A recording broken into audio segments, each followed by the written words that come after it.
top 25 might be a little bit much. Keep in mind that when we talk about the FIFA rankings, as is often the case, when it makes you look good, obviously it's the most important thing in the world. And when it makes you not look good, it's the most ridiculous thing ever. It is far from an exact science, and oftentimes when these rankings come out, and let's be honest, it's not such a dirty little secret, but part of the reason why these are so successful is it does get people to argue, it does get people to debate, and does get people to scratch their heads. So the U.S. being in the 11th position, is that justifiable? I can certainly make a case. For people that are watching, you can see on the screen the list there. But if you go through it, I'm hard-pressed to find anybody in the top 10 that I would put the U.S. at or above. Even with the likes, well, I might put them around Italy, okay? I may possibly have them around Croatia. But more importantly, is there anybody behind us that I think should be ranked higher? And that's where you get into the likes of Uruguay and Germany and Colombia and Morocco. And so if I had to put the U.S. in a different position from 11, I think they would probably end up in my top 20, top 25, being around the 15th position, if you will.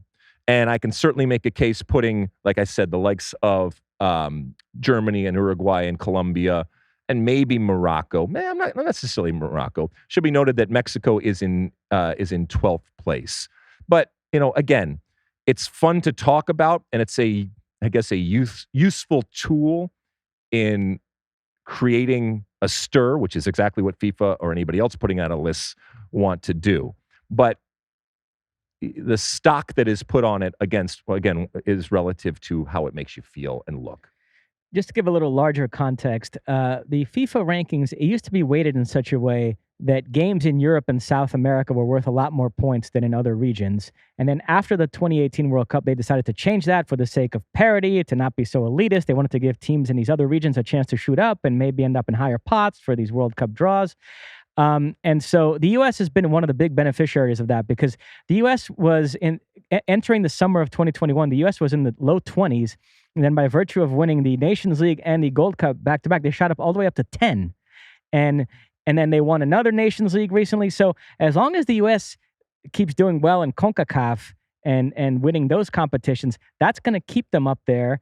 We can debate whether they should be up there or not, but that's why, if you sort of think it's strange that the U.S., without having done anything really in a global context that impressive. But it doesn't necessarily help you relative to the World Cup draw, because you're just taking the place of somebody else. And if that somebody else happens to play in Europe and is that much better, but just because of the fact that they play in Europe aren't going to get there, they could show up in your group anyway. That's true. Yeah. All right. Anyway, where would you put them if you had the U.S.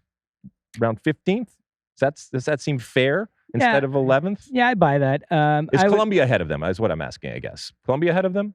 Not necessarily, right? They didn't qualify for the World Cup. Okay. I mean, man for man, maybe, but as far as results, Germany, they just lost to Germany. For all their struggles, we just watched those two teams play. It feels like Germany's a better team.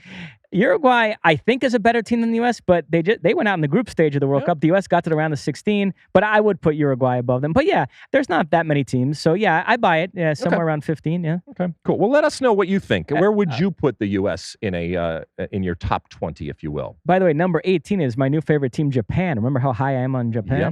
Absolutely, yeah, right. And then it goes on and on and on. And on. Brazil, number 3, by the way. On current form, we are not even one of the top 30 best national teams in the world. Don't you worry about Brazil. Brazil's going to be just fine, regardless of who ultimately ends up coaching them.